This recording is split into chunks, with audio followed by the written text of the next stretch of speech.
पहले तो मुझे आप ये बताइए सर, राघव चड्ढा अगर चुनाव लड़ते हैं आज पंजाब में एक विधायक के तौर पे आने वाले समय में, तो क्या वोट जीतेंगे, जीत पाएंगे? क्या इन्फ्लुएंस है उनका? देखिए इसको मतलब दो चीजें हैं, क्या जीत पाएंगे, दूसरा वो बीजेपी को क्या दे पाएंगे? देखिए ये प्रश्न जो है एकदम से फ्यूचर का प्रश्न है। वो मास लीडर नहीं है, वो सांगठनिक लीडर हैं। उन्होंने आम आदमी पार्टी को जिताने में अपनी भूमिका निभाई पंजाब में।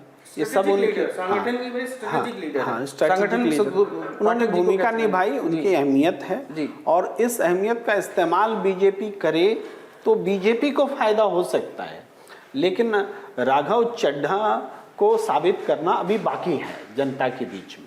तो इसके बारे में तो कुछ भी बोलना मेरे लिए हमारे प्रोफेशन में भी, हम सबकी प्रोफेशन लेकिन में। एक बात इससे हट के जो पिछली चर्चा थी उस पर मुझे लगता है बोलना जरूरी है, आपकी अगर अनुमति हो। देखिए आज पार्टी का मर्जर हो गया, मतलब in terms of Rajya Sabha members, तो अरविंद केजरीवाल किसके संयोजक हैं, है ना? किस पार्टी के? पार्टी का तो मर्जर हो गया। या संजय सिंह क्या है? पार्टी का मर्जर में सर विलय हुआ, सांसदों का मर्जर और विलय क्या होता है? नहीं, मर्जर और विलय दो अलग शब्द हैं। मर्जर और विलय दोनों अलग शब्द हैं। आप समझिए, मर्जर और विलय। मर्जर मतलब मैं और आप मिल गए। नहीं तो मैं आप तीनों, और आप मेरे में आके आपका अस्तित्व खत्म हो गया। वो जब 2/3 आपके पास आंकड़ा है तो आप मर्जर करते हैं या विलय करते हैं? नहीं, क्या है सर? आप पहली बात कि मर्जर और विलय दोनों एक ही शब्द है।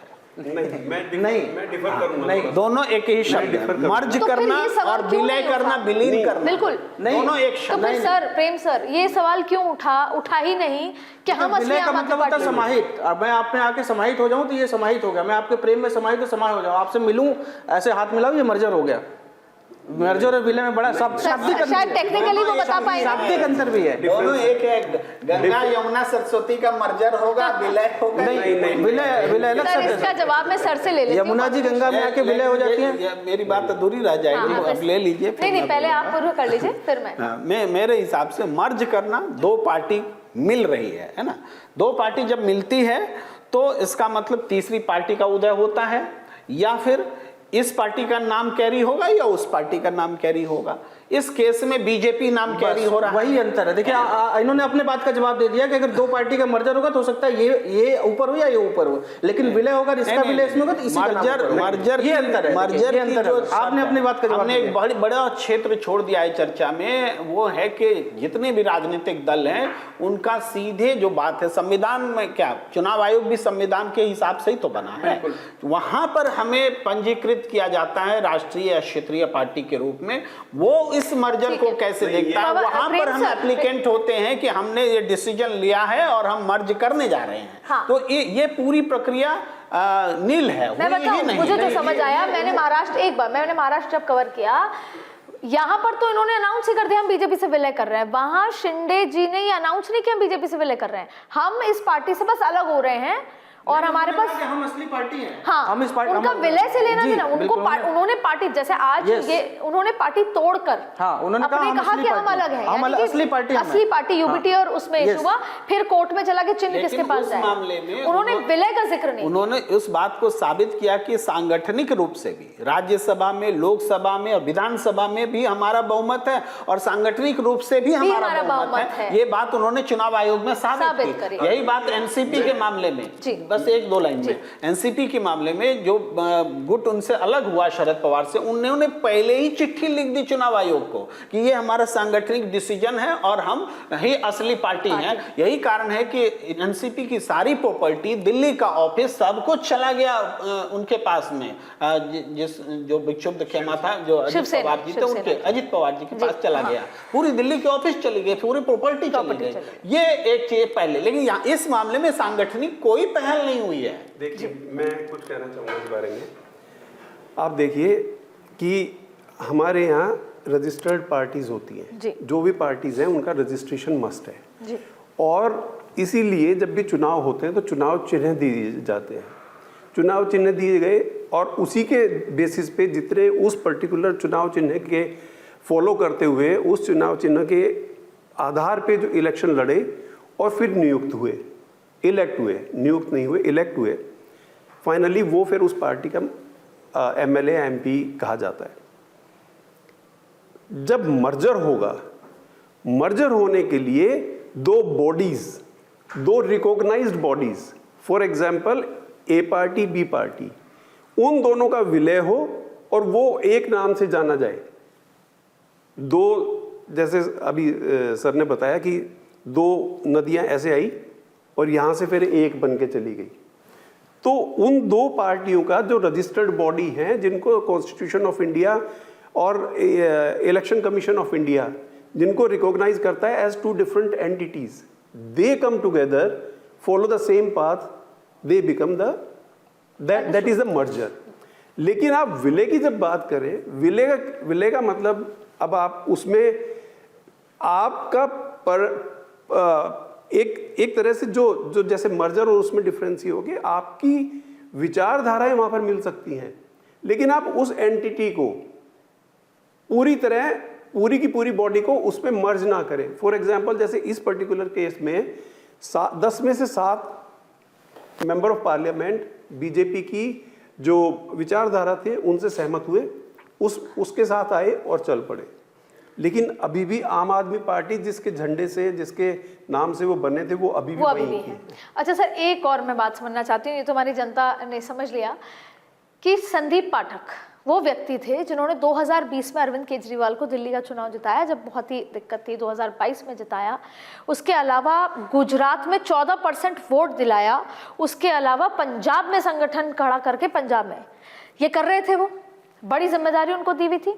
लेकिन जब मैंने इस पूरे सब्जेक्ट को समझा उस दिन, तो ये बताया गया कि सडनली संदीप पाठक को, जब वो हारे बीजेपी में, अभी आखिरी चुनाव जब दिल्ली का हारे, तो अरविंद केजरीवाल का ईगो कि उन्होंने सारी हार का ठिकरा संदीप पाठक के ऊपर डाला।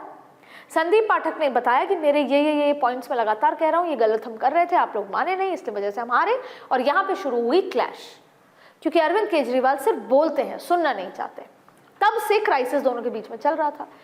तो संदीप पाठक का बीजेपी में शामिल होकर बीजेपी को एक सबसे बड़ा फायदा ये दे सकता है, संगठन खड़ा करना। बीजेपी स्ट्रेटेजिक पार्टी है, उसने बखूबी बंगाल में अपना संगठन खड़ा किया, उसने पीडीपी के साथ गठबंधन करके जम्मू कश्मीर में अपना संगठन खड़ा, उसने किस तरीके से जेडीयू के साथ, जिसके साथ बहुत अच्छे संबंध नहीं थे, संगठन खड़ा किया। पंजाब में ये नेक्स्ट टू इम्पॉसिबल था कि बीजेपी सरकार कभी बना ले, अभी भी नहीं लगता, लेकिन फिर भी वो धीरे धीरे संगठन खड़ा कर रहे हैं और उनके पास एक वो व्यक्ति आ गया है जिसने पहले इतना सब कुछ करके दिया है। तो संदीप पाठक का जाना सबसे बड़ा लॉस है अरविंद केजरीवाल के लिए, और बीजेपी के लिए सबसे बड़ा फायदा। देखिए, आज जरूर आम आदमी पार्टी राष्ट्रीय पार्टी का दर्जा पा चुकी है, लेकिन उसका कैरेक्टर पूरी तरह से क्षेत्रीय पार्टी और पर्सनालिटी बेस्ड है। ये पार्टी बिल्कुल क्षेत्रीय पार्टी की तरह से है। तो इसके जो सांगठनिक लीडर्स हैं, उनकी सफलता में उस पर्सनालिटी का, जिसके इर्द गिर्द पूरी पार्टी है, उसका सबसे बड़ा योगदान है, वो अरविंद केजरीवाल है। मैं, आपने ठीक उदाहरण दिया था, बीजेपी के नेता कल्याण सिंह का उदाहरण दिया था, ये बहुत बड़े संगठनकर्ता थे, मुख्यमंत्री थे, लेकिन उनके इर्द गिर्द पार्टी खड़ी हुई नहीं। वो अयोध्या आंदोलन, वो आडवाणी, वो वाजपेयी, उनका कैरेक्टर जो पार्टी का था वो था, उसमें उसी सिद्धांत को आगे बढ़ा करके उन्होंने थोड़ा सोशल इंजीनियरिंग किया, कुछ और इनोवेशन किया और पार्टी को खड़ा किया। तो उसी तरह की भूमिका इनकी भी है।